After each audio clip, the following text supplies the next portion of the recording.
What is up, people? It's I, your Papayam loving motorcycle gearhead, here to bring you epic motorcycle content you have come to love. Now you can relax now, it is my voice gracing your ears. I thought it would be kind of interesting to see what people's reaction would be when they heard a different voice. And nonetheless, the show must go on. I had different people liked it, some people did not. Either way, the show must go on. And it would be kind of interesting to see if you people would be interested in hearing a different voice. Let me know in the comment section below if you'd like that. If not, anyway, either way, it's all good. And also, while you're at it, hit that subscribe button. Give us a like, it really helps the channel more than you know. Now, today we are kicking off the week with the first ride impression of the KTM RC200. Now, this sweet bike was provided to me by a very good friend of mine called Hamlin. Okay, big shout out to you, man. God bless you. God bless your family. So I had the bike for basically the entire day, and I really got to experience the bike in all aspects. And boy, was I sore after the whole ordeal. Now let's get into the nitty-gritty of the bike. Now the bike comes with a 199.5cc single-cylinder liquid-cooled DOHC, which stands for dual overhead camshaft. Now the engine produces 25 horsepower at 10,000 RPM and 19.2 Newton meter at 8,000 RPM. Now it does come with a 6-speed gear transmission with a digital tachometer and a digital dash, or rather, that shows you additional information such as the current mileage and the range of fuel that you have, which is quite unique compared to other bikes in this class. Also, it is fuel injected and comes with a wet multi-disc clutch, and also with a 9.5-liter tank.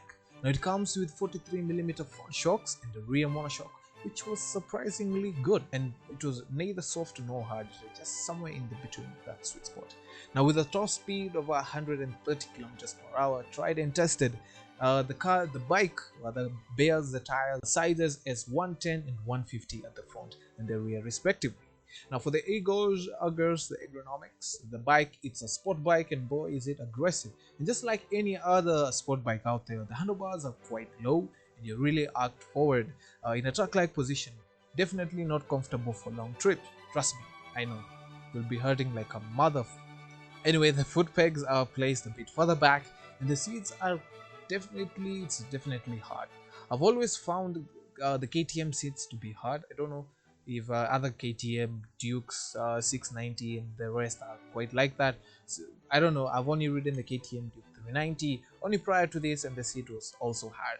So, but the bike is definitely a looker with its two halogen lights at the front, and then the only difference between this and the KTM RC390 is only the fairing color scheme and the weight, where this one goes for 154 kilograms, rather 154.3 kilograms, which is quite light for 200cc. Now the bike is built for the track straight from the factory. It is designed for maximum performance. It also has the sticker KTM Racing on it. So really, how does the bike perform on the road?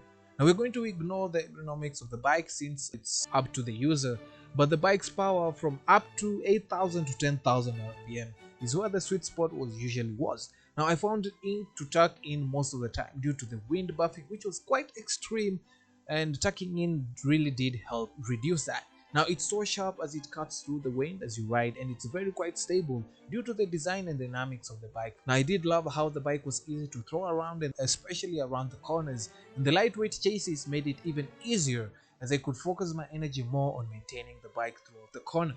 Now, and I have to, if I was to explain how the KTM really feels like, especially the engine, if it felt like as if I was riding the TNT 250. The characteristics of the TNT 250 engine were quite similar to the KTM RC200, whereby the torque was quite down low and the power was about mid-range, and it really did lack power at the top end.